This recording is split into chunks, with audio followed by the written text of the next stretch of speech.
Pernahkah kalian bertanya-tanya, mengapa Gunung Salak menjadi salah satu titik paling mematikan bagi penerbangan di Indonesia, namun di saat yang sama menjadi tempat yang paling disakralkan secara spiritual?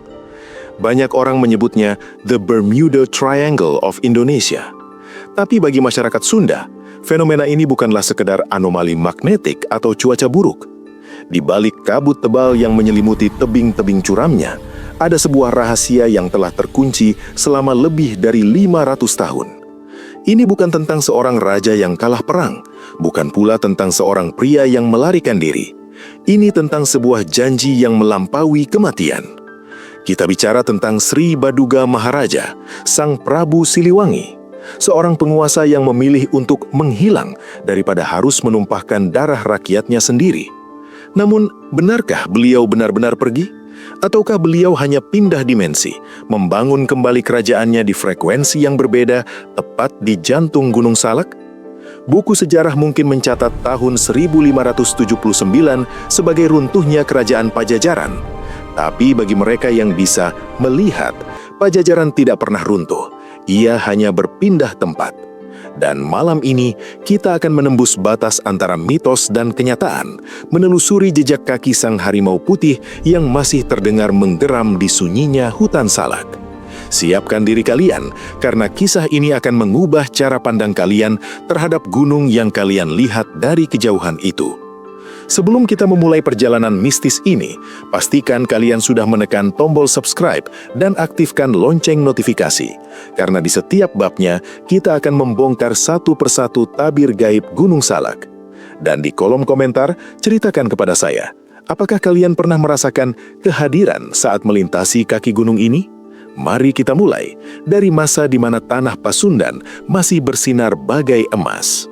Di jantung tanah Pasundan, jauh sebelum nama-nama modern mengeja batas-batas geografisnya, berdirilah sebuah kerajaan yang cahayanya menembus kegelapan sejarah, Pakuan Pajajaran. Bukan sekedar pemukiman, melainkan sebuah mahakarya peradaban, kota yang tertata apik dengan istana-istana megah yang memantulkan kilau matahari, pasar yang hiruk-pikuk dengan aneka komoditas dari seluruh penjuru, dan kuil-kuil yang menjulang tinggi menjadi saksi bisu ketaatan spiritual rakyatnya. Sungai-sungai yang jernih mengalir melintasi ibu kota, menjadi jalur kehidupan dan perdagangan, sementara hutan-hutan lebat di sekelilingnya menyimpan kekayaan alam yang melimpah ruah. Inilah Pakuan Pajajaran, sebuah nama yang melambangkan kemakmuran, kebijaksanaan, dan keagungan. Pada puncak kejayaannya, tahta Pajajaran diduduki oleh seorang raja yang namanya masih disuarakan dalam bisikan angin hingga hari ini, Sri Baduga Maharaja, yang lebih dikenal dengan julukan karismatiknya, Prabu Siliwangi. Julukan ini bukanlah sekedar gelar, melainkan sebuah pengakuan dari rakyat dan para sesepuh atas karisma, kekuatan, dan kebijaksanaannya yang tiada tara. Siliwangi sendiri berarti pengganti wanginya, sebuah sanjungan bahwa ia adalah penerus tahta yang keharumannya melebihi raja-raja sebelumnya, atau bahkan yang tak tertandingi keharumannya. Di bawah kepemimpinannya, Pajajaran mencapai puncak kejayaan yang belum pernah terlampaui. Hukum ditegakkan dengan adil, perdagangan berkembang pesat, dan keamanan terjamin. Rakyat hidup dalam kedamaian, bekerja keras di sawah-sawah yang subur, berlayar di sungai-sungai yang ramai, dan beribadah di kuil-kuil dengan hati tentram. Namun, kebesaran seorang raja tidak hanya diukur dari kemewahan istananya atau luasnya wilayah kekuasaannya. Prabu Siliwangi adalah seorang visioner. Beliau membangun jalan-jalan yang menghubungkan berbagai daerah, mempermudah mobilitas barang dan manusia, serta memperkuat persatuan wilayahnya. Sistem pengairan yang canggih memastikan sawah-sawah tidak pernah kekeringan, menjamin ketersediaan pangan bagi seluruh rakyat. Beliau juga dikenal sangat menghargai pluralisme kepercayaan dan budaya. Di bawah panjinya, Hindu, Buddha, dan bahkan animisme hidup berdampingan dalam harmoni, saling menghormati dan berbagi kearifan lokal. Pura-pura, candi-candi, dan tempat-tempat pemujaan leluhur berdiri tegak menjadi simbol kerukunan yang kokoh. Keagungan Prabu Siliwangi juga terpancar dari kisah-kisah legendaris tentang kesaktiannya. Ia digambarkan memiliki kemampuan untuk mengubah dirinya menjadi harimau putih, seekor makhluk mistis yang melambangkan keberanian, kebijaksanaan, dan penjaga spiritual. Harimau putih ini bukan hanya metafora, melainkan sebuah wujud manifestasi kekuatan alamiah yang menyatu dalam dirinya. Kisah-kisah ini yang diwariskan secara lisan dari generasi ke generasi bukan hanya untuk mengagungkan Sang Prabu, tetapi juga untuk menanamkan rasa hormat terhadap alam dan kekuatan yang tak terlihat. Ia bukan hanya raja bagi manusia, tetapi juga bagi alam, dipercaya memiliki ikatan kuat dengan roh-roh penjaga hutan dan gunung. Pajajaran di bawah Prabu Siliwangi adalah mercuan kebudayaan dan spiritualitas. Para seniman, sastrawan, dan cendekiawan mendapat tempat terhormat, menciptakan karya-karya yang abadi. Pendidikan diutamakan, dan nilai-nilai luhur diajarkan melalui tradisi lisan dan pertunjukan seni. Kerajaan ini adalah cerminan dari filosofi Sunda kuno yang menekankan keseimbangan antara manusia, alam, dan Tuhan. Setiap bangunan, setiap upacara, setiap lagu, dan setiap tarian adalah ekspresi dari kebijaksanaan ini. Namun, di tengah semua kemegahan ini, di ufuk timur, awan-awan perubahan mulai menggumpal. Suara azan yang semakin sering terdengar dari pesisir utara membawa serta sebuah kepercayaan baru yang akan menguji pondasi kebesaran Pajajaran. Prabu Siliwangi, dengan segala kebijaksanaan dan kesaktiannya, tahu bahwa tantangan terbesarnya belum datang. Ia tahu pilihan yang harus diambil akan sangat berat dan konsekuensinya akan abadi. Sebuah era baru tengah berlayar, dan takdir Pajajaran serta nasib Sang Prabu akan segera diuji di ambang perubahan besar. Selama berabad-abad, kerajaan Pajajaran berdiri tegak bagai batu karang yang tak tergoyahkan oleh ombak. Namun, sejarah adalah sungai yang terus mengalir, dan arus perubahan mulai terasa dari arah yang tak terduga. Pesisir utara. Di sana, pelabuhan-pelabuhan yang dulunya hanya menjadi tempat pertukaran barang, kini menjadi pintu masuk bagi sebuah gelombang pemikiran dan kepercayaan baru. Islam, yang dibawa oleh para saudagar dan ulama, mulai meresap ke dalam struktur masyarakat Sunda. Angin yang bertiup dari utara tidak lagi hanya membawa aroma garam laut, melainkan gema doa-doa baru yang asing bagi telinga para penghuni pedalaman Pakuan. Di tengah pergeseran ini, sebuah ketegangan yang mendalam mulai merambat ke dalam istana Pajajaran. Ketegangan ini bukan datang dari musuh luar yang mengacungkan pedang, melainkan dari dalam lingkaran keluarga Sang Prabu sendiri. Putra kesayangan Prabu Siliwangi, Raden Kian Santang, telah melakukan perjalanan jauh yang mengubah hidupnya selamanya. Legenda mengisahkan bagaimana sang pangeran berkelana hingga ke tanah suci Mekah, mencari hakikat kebenaran yang lebih tinggi. Sekembalinya ia ke tanah Pasundan, ia bukan lagi sekedar kesatria yang haus akan ilmu kanuragan, melainkan seorang mubalik yang membawa misi untuk mengislamkan ayahnya dan seluruh kerajaan. Pertemuan antara ayah dan anak itu di Singgasana Pakuan bukan lagi sekedar urusan keluarga, melainkan benturan dua zaman. Bayangkan, suasana di dalam keraton yang biasanya sunyi dan penuh wibawa. Kini udara terasa berat oleh ketegangan yang tak terucapkan. Prabu Siliwangi, yang dikenal sebagai raja yang bijaksana dan penuh toleransi, mendapati dirinya berada di persimpangan jalan yang mustahil. Di satu sisi, ia sangat mencintai putranya dan menghargai keyakinan baru yang dibawa Kian Santang. Namun di sisi lain, ia adalah penjaga mandat leluhur, pemegang teguh ajaran jati Sunda dan tradisi yang telah mendarah daging di bumi Pajajaran. Anakku, mungkin begitu bisik Sang Prabu dalam kegelapan malam. Aku tidak membenci jalanmu, namun aku tidak bisa mengkhianati jejak kaki para leluhur yang telah menuntun bangsa ini sejauh ini. Bagi Siliwangi, berpindah keyakinan bukan sekedar urusan spiritual pribadi, melainkan keruntuhan identitas sebuah peradaban yang ia bangun dengan darah dan air mata. Sementara itu, Raden Kian Santang dengan semangat mudanya yang membara, percaya bahwa Islam adalah jalan keselamatan bagi rakyatnya. Konflik ini menjadi sebuah tragedi yang sunyi, sebuah perang dingin antara cinta orang tua dan idealisme seorang anak. Perlahan tapi pasti, pengaruh Pajajaran di wilayah pesisir mulai terkikis. Kesultanan Banten dan Cirebon tumbuh menjadi kekuatan baru yang mandiri, tak lagi sepenuhnya tunduk pada Pakuan. Rakyat di pedesaan mulai terbelah. Sebagian tetap setia pada tradisi lama, sebagian lagi mulai mengikuti jejak sang pangeran.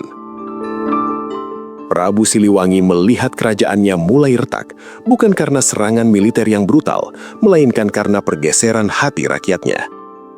Ia bisa saja memerintahkan pasukannya untuk menumpas para pengikut baru tersebut, namun hatinya terlalu besar untuk itu. Siliwangi adalah raja yang lebih mencintai rakyatnya daripada kekuasaannya sendiri. Ia menolak untuk melihat darah tertumpah di atas tanah yang suci. Di kaki Gunung Salak, tanda-tanda alam mulai menunjukkan kegelisahan. Kabut yang biasanya turun perlahan, kini sering datang dengan tiba-tiba dan lebih tebal dari biasanya. Suara harimau yang mengaum di tengah malam terdengar lebih menyayat hati, seolah meratapi perpecahan yang sedang terjadi. Sang Prabu sering menghabiskan malam-malamnya di puncak menara istana, memandang ke arah Gunung Salak yang menjulang hitam di bawah sinar bulan. Ia menyadari bahwa zamannya mungkin akan segera berakhir. Ia menyadari bahwa pedang tidak akan bisa memenangkan perang ini, karena yang diperjuangkan adalah jiwa manusia. Babak baru telah dimulai. Ini bukan lagi tentang kemegahan pasar atau kejayaan wilayah, melainkan tentang pencarian sebuah tempat di mana kehormatan bisa dijaga tanpa harus ada darah yang tumpah. Angin dari utara semakin kencang, dan Prabu Siliwangi tahu saatnya untuk mengambil keputusan tersulit dalam hidupnya sudah dekat. Keputusan yang akan membawa dia dan para pengikut setianya ke dalam pelukan misteri Gunung Salak yang abadi. Malam itu, Pakuan Pajajaran tidak seperti biasanya. Kesunyiannya terasa begitu pekat, seolah-olah alam semesta sedang menahan napas. Di dalam ruang pribadinya, Sri Baduga Maharaja duduk terdiam, menatap sebilah keris pusaka yang tergeletak di pangkuannya. Di luar, suara derap langkah prajurit yang biasanya membawa rasa aman, kini terdengar seperti hitungan mundur menuju sebuah perpisahan yang tak terelakkan. Raden Kian Santang dan pasukannya sudah berada di ambang batas wilayah, membawa tawaran yang bagi sang Prabu adalah sebuah akhir dari jati diri yang ia jaga seumur hidup. Prabu Siliwangi berdiri, jubah kebesarannya tersampir dengan wibawa yang tak berkurang sedikit pun, meski beban di pundaknya begitu berat. Ia menatap ke jendela, ke arah selatan, di mana bayangan Gunung Salak berdiri kokoh, membelah langit malam yang bertabur bintang. Dalam hatinya, keputusannya sudah bulat. Sebagai seorang raja, ia memiliki kekuatan untuk menggerakkan ribuan prajurit, menyulut perang saudara yang akan membanjiri tanah Pasundan dengan darah. Namun, ia bukanlah penguasa yang haus kekuasaan. Ia adalah ayah bagi rakyatnya, dan ia menolak untuk menghancurkan rumah yang telah ia bangun dengan cinta, hanya demi mempertahankan tahta. Siapkan keberangkatan, perintahnya dengan suara rendah namun menggelegar kepada para punggawa setianya. Kita pergi bukan karena takut, tapi karena kita mencintai kedamaian melebihi segalanya. Biarkan sejarah mencatat bahwa hari ini Pajajaran tidak takluk oleh pedang, melainkan memilih jalannya sendiri. Maka, dimulailah sebuah eksodus yang paling sunyi dalam sejarah Nusantara. Tanpa suara trompet perang, tanpa sorak-sorai, rombongan kecil namun berisi orang-orang paling setia itu mulai meninggalkan gerbang Pakuan. Di barisan paling depan, Prabu Siliwangi berjalan dengan langkah tenang. Di belakangnya, para prajurit pilihan yang nantinya akan dikenal sebagai pengawal gaib berjalan dengan kepala tegak. Mereka membawa pusaka-pusaka kerajaan bukan sebagai harta kekayaan, melainkan sebagai simbol harga diri yang tidak boleh jatuh ke tangan siapapun. Perjalanan itu membawa mereka menembus hutan lebat yang belum terjamah. Semakin mereka menjauh dari ibu kota, suasana semakin berubah. Udara menjadi lebih dingin dan kabut mulai merayap dari celah-celah pepohonan raksasa. Gunung Salak yang dari jauh tampak biru tenang, kini mulai menunjukkan wajah aslinya, sebuah gunung yang penuh dengan energi purba, tempat di mana batas antara dunia manusia dan dunia ruh menjadi sangat tipis.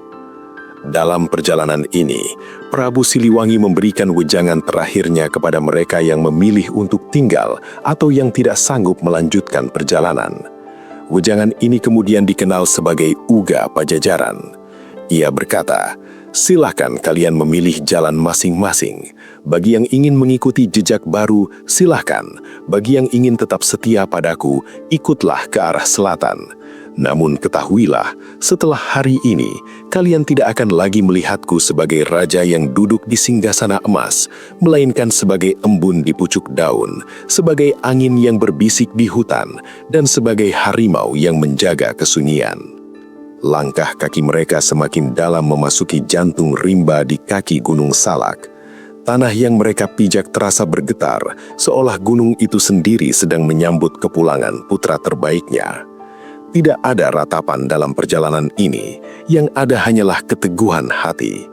Mereka melewati tebing-tebing curam dan sungai-sungai berarus deras yang jernih bagai kristal. Alam seolah membukakan jalan, dahan-dahan pohon merunduk beri hormat, dan binatang buas menyingkir dengan penuh rasa segan saat sang Prabu melintas. Saat fajar mulai menyingsing dan cahaya keemasan menembus celah-celah kanopi hutan, Pakuan Pajajaran sudah jauh di belakang. Di hadapan mereka, lereng Gunung Salak menjulang angkuh, diselimuti oleh misteri yang telah menunggu selama ribuan tahun. Prabu Siliwangi berhenti sejenak, menghirup udara pegunungan yang segar dan murni. Ia tahu, di tempat inilah ia akan menanggalkan jubah kemanusiaannya dan mengenakan keabadian. Perjalanan menuju pintu itu sudah dekat, dan di balik kabut Salaka, sebuah takdir baru telah menanti untuk dituliskan. Kabut di lereng Gunung Salak pagi itu tidaklah putih seperti biasanya. Ia berwarna keperakan, tebal, dan bergerak seolah-olah memiliki nyawa sendiri. Di sebuah pelataran tinggi yang kini diyakini berada di sekitar area yang amat disucikan, Prabu Siliwangi menghentikan langkahnya. Di belakangnya hanya tersisa para pengawal paling setia, orang-orang yang telah bersumpah untuk tidak hanya mati bersama sang raja, tetapi juga untuk melampaui kematian bersamanya. Suasana di tempat itu begitu magis. Suara gemericik air terjun di kejauhan berpadu dengan dengung energi yang tidak bisa dijelaskan dengan logika manusia. Di titik inilah batas antara dunia nyata, Buana Panca Tengah, dan dunia gaib menjadi sangat tipis, setipis kulit ari. Sang Prabu berdiri tegak di atas sebuah batu besar, menatap ke arah lembah yang luas di bawahnya. Wajahnya tidak memancarkan kesedihan, melainkan ketenangan yang luar biasa. Baginya, ini bukanlah pelarian, melainkan sebuah transformasi. Sampai disinilah jejak kaki kita di atas tanah yang padat. Suara Prabu Siliwangi menggema, meskipun ia hanya berbicara pelan. Dunia ini sedang berubah, dan kita tidak akan menjadi penghalang bagi arus baru itu. Namun, Pajajaran tidak akan pernah mati. Selama masih ada angin yang berhembus di hutan ini, selama masih ada air yang mengalir dari puncak Salaka, Pajajaran akan tetap ada. Kita tidak akan menyerah, kita hanya akan berpindah. Beliau kemudian duduk bersila, memejamkan mata dan mulai melakukan meditasi tingkat tertinggi. Para pengikutnya mengikuti, membentuk lingkaran yang mengelilingi sang raja. Udara di sekitar mereka mulai bergetar. Hutan yang tadinya riuh oleh suara burung tiba-tiba menjadi sunyi senyap. Sebuah kesunyian yang mencekam namun sakral. Dalam hitungan detik, sebuah fenomena luar biasa terjadi. Tubuh Prabu Siliwangi perlahan-lahan mulai memudar, seolah-olah ia menyatu dengan kabut keperakan yang mengelilinginya. Cahaya lembut terpancar dari pori-pori kulitnya. Inilah yang dalam tradisi spiritual Sunda disebut sebagai moksa atau ngahyang, sebuah proses menghilangnya raga manusia secara fisik untuk kembali ke asal-usul spiritual tanpa meninggalkan jasad. Namun, ada sesuatu yang lebih mistis dalam peristiwa ini. Saat tubuh fisik Sang Prabu mulai lenyap, dari dalam kabut itu muncul sepasang mata yang bersinar kuning keemasan. Seekor harimau putih besar dengan bulu yang tampak seperti cahaya bulan berdiri di tempat di mana Sang Prabu tadi duduk. Harimau itu tidak menyerang, ia hanya berdiri dengan penuh wibawa, mengeluarkan geraman rendah yang menggetarkan bumi. Satu persatu, para pengikut setianya pun mengalami hal yang sama. Mereka tidak lagi berbentuk manusia, mereka menjelma menjadi sekawanan harimau putih dan harimau loreng yang gagah. Mereka telah melewati ambang batas.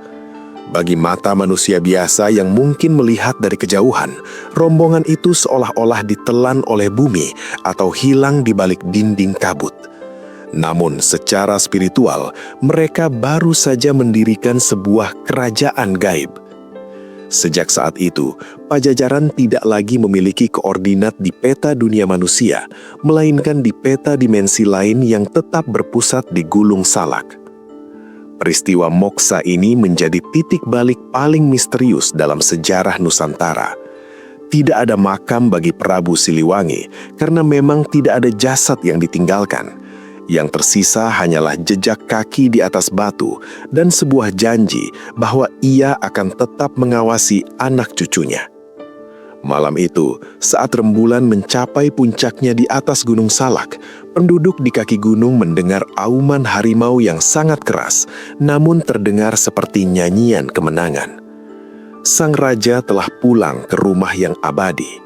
Ia telah menjadi penjaga abadi bagi tanah Pasundan, bersembunyi di balik lapisan-lapisan dimensi yang hanya bisa ditembus oleh mereka yang memiliki hati yang murni dan penghormatan yang tinggi terhadap alam.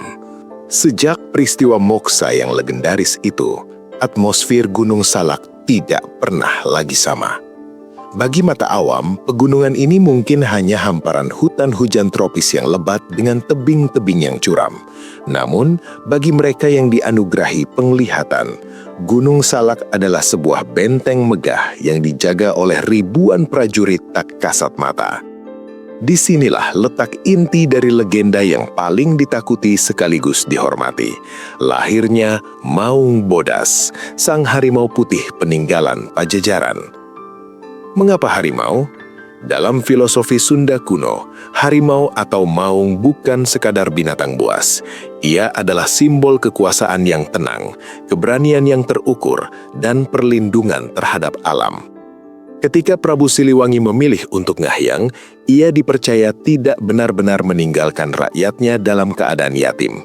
Ia bertransformasi menjadi energi penjaga, dan wujud harimau putih adalah manifestasi dari kesucian niatnya. Harimau-harimau ini bukanlah makhluk halus biasa yang bertujuan menakuti, melainkan personifikasi dari janji Sang Prabu. Kami akan tetap menjagamu dari tempat yang tak terlihat. Para pendaki dan penduduk di lereng Gunung Salak sering menceritakan pengalaman yang serupa namun tak masuk akal. Di tengah malam yang sunyi, ketika kabut turun begitu rendah hingga menutupi jarak pandang, sering terdengar suara dahan yang patah oleh langkah kaki yang berat namun anggun. Bukan langkah manusia, melainkan langkah kaki kucing besar yang berwibawa. Terkadang, aroma harum bunga melati atau wewangian kayu tua yang terbakar tiba-tiba menyeruak di tengah hutan rimba, diikuti oleh sepasang mata kuning keemasan yang berpijar di balik semak-semak. Namun, Maung Bodas bukan sekadar penjaga mistis yang duduk diam. Mereka adalah penjaga ekosistem dan moral. Ada sebuah hukum tak tertulis di Gunung Salak. Barang siapa datang dengan niat kotor, merusak alam atau sombong terhadap leluhur, maka ia akan berhadapan dengan sang penjaga. Banyak kisah tentang pendaki yang tersesat berputar-putar di tempat yang sama hanya karena mereka mengucapkan kata-kata kasar atau merusak tanaman. Di sisi lain, ada pula kisah tentang orang-orang yang hampir celaka karena cuaca ekstrim, namun tiba-tiba merasa dituntun oleh sosok bayangan putih hingga kembali ke jalur yang aman. Harimau-harimau ini diyakini memiliki hierarki yang ketat, persis seperti struktur militer Pajajaran tempo dulu. Ada harimau loreng yang bertugas sebagai prajurit garis depan di kaki gunung, dan ada harimau putih yang merupakan pengawal pribadi Sang Prabu di puncak-puncak tertinggi yang tak terjangkau manusia. Mereka menghuni gua-gua tersembunyi dan lembah-lembah yang dikeramatkan, menjaga sebuah portal gaib yang menghubungkan dunia kita dengan Pajajaran anyar, Pajajaran yang baru di dimensi lain. Secara spiritual, keberadaan Maung Bodas adalah pengingat bahwa kekuasaan Prabu Siliwangi tidak pernah berakhir. Ia hanya berganti wujud. Jika dulu ia memerintah dengan undang-undang dan kebijakan, kini ia memerintah melalui getaran alam dan intuisi. Inilah sebabnya simbol harimau sangat melekat pada identitas masyarakat Jawa Barat, mulai dari logo militer hingga ukiran di rumah-rumah adat. Bagi mereka yang skeptis, ini mungkin hanya cerita pengantar tidur. Namun, tanyakanlah pada para sesepuh di desa-desa seperti Taman Sari atau Cidahu. Mereka akan memberitahu Anda dengan nada serius bahwa jika Anda mendengar suara geraman yang dalam namun getarannya terasa hingga ke dada saat Anda berada di lereng Salak, itu bukan berarti Anda dalam bahaya. Itu adalah tanda bahwa sang penjaga sedang mengamati, memastikan bahwa tamu yang datang menghormati tuan rumah yang telah berdiam di sana selama 5 abad. Harimau putih bukan hanya mitos. Ia adalah roh dari Gunung Salak itu sendiri. Dan selama gunung itu masih berdiri, sang raja tidak akan pernah benar-benar pergi. Selama ratusan tahun, lokasi persis di mana Prabu Siliwangi terakhir kali terlihat sebelum moksa menjadi rahasia yang terkubur di bawah rimbunnya hutan Gunung Salak. Namun, bagi mereka yang memegang kunci spiritual, koordinat itu tidak pernah hilang. Di sebuah lereng di wilayah Taman Sari Bogor, energi purba itu terasa begitu kuat, seolah-olah tanah di sana menyimpan memori tentang langkah kaki sang raja. Disinilah, di titik pertemuan antara sejarah, mitos, dan spiritualitas, berdiri sebuah monumen megah yang menjadi jembatan antara dunia manusia dan dunia gaib, Pura Parahyangan Agung Jagatkarta. Pura ini bukanlah sekedar tempat ibadah biasa. Ia adalah pura terbesar di Pulau Jawa dan salah satu yang paling agung di Indonesia setelah Pura Besakih di Bali. Namun yang membuatnya unik adalah latar belakang pembangunannya.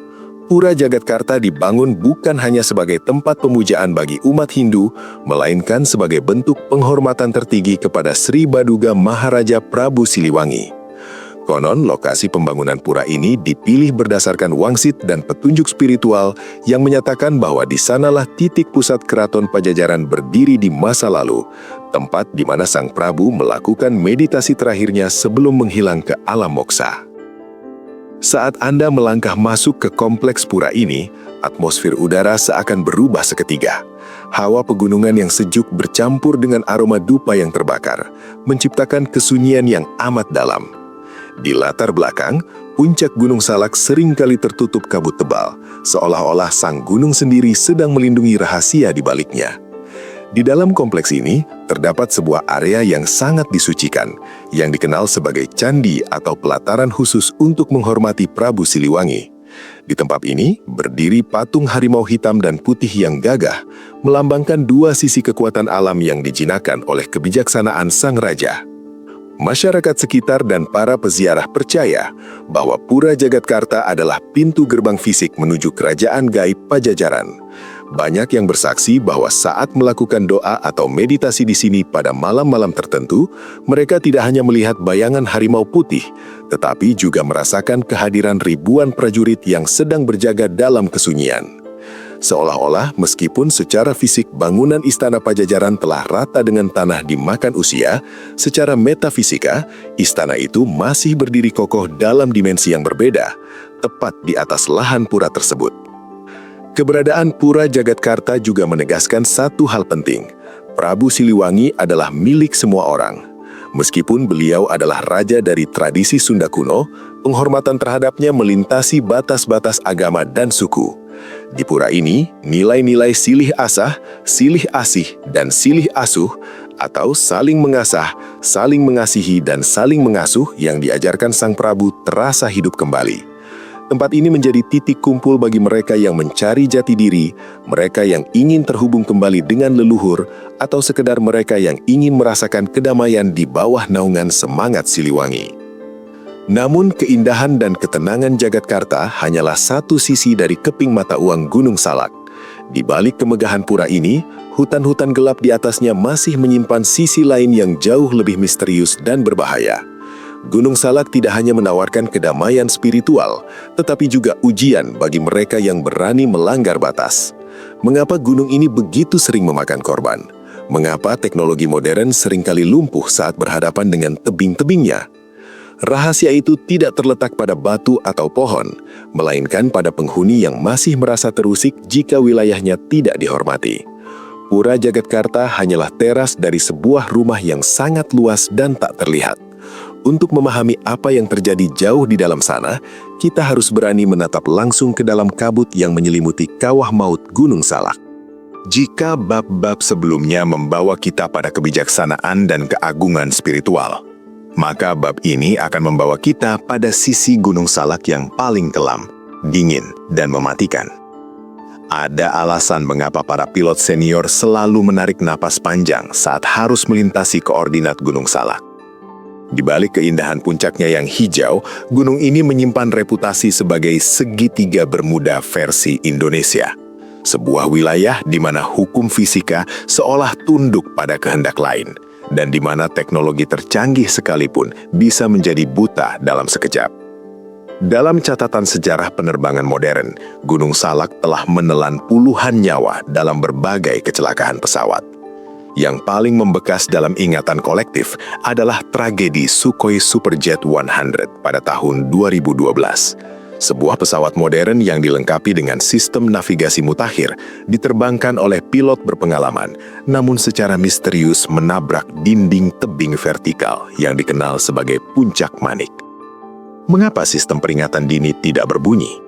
Mengapa pesawat seolah ditarik menuju tebing tersebut? Bagi para ilmuwan, jawabannya mungkin terletak pada anomali magnetik yang kuat atau arus udara downdraft yang ekstrim karena topografi gunung yang curam. Namun bagi masyarakat yang memahami sejarah Pajajaran gaib, penjelasan itu hanyalah permukaan dari sebuah rahasia yang lebih dalam. Mereka percaya bahwa wilayah-wilayah tertentu di Gunung Salak, terutama di sekitar Kawah Ratu dan Puncak Manik, adalah zona terlarang, sebuah no-fly zone spiritual yang dijaga ketat oleh tentara langit Prabu Siliwangi. Gunung Salak atau Gunung Perak, Salaka, diyakini memiliki lapisan frekuensi yang sangat padat. Ketika sebuah benda asing melintas dengan getaran yang tidak selaras, atau mungkin tanpa izin secara metafisika, alam seolah bereaksi. Kabut yang muncul tiba-tiba di Gunung Salak bukanlah kabut biasa. Ia datang begitu cepat, begitu pekat, seolah-olah sebuah tirai raksasa sengaja diturunkan untuk menutupi pandangan manusia dari sesuatu yang tidak boleh mereka lihat. Kisah-kisah dari tim penyelamat SAR yang bertugas di medan maut tersebut seringkali menyisipkan detil yang membuat bulu kudut berdiri. Mereka bercerita tentang kompas yang berputar tak terkendali, sinyal radio yang tertutup suara geraman atau bisikan bahasa Sunda kuno, hingga penampakan sosok-sosok berpakaian kerajaan di tengah hutan belantara yang mustahil dijangkau manusia biasa. Ada laporan tentang para penyintas atau saksi mata yang merasa waktu berjalan berbeda di atas sana. 1 jam di dalam hutan terasa seperti 1 malam, atau sebaliknya. Fenomena ini memperkuat keyakinan bahwa Gunung Salak adalah pusat dari sebuah kerajaan gaib yang masih aktif. Prabu Siliwangi dalam wujud energinya yang abadi tidak membangun dinding batu untuk melindungi wilayahnya, melainkan membangun dinding energi. Kecelakaan-kecelakaan tragis itu bagi sebagian orang dianggap sebagai pengingat keras bahwa manusia dengan segala kesombongan teknologinya tidak akan pernah bisa benar-benar menguasai alam, terutama tempat di mana Sang Maharaja bertahta.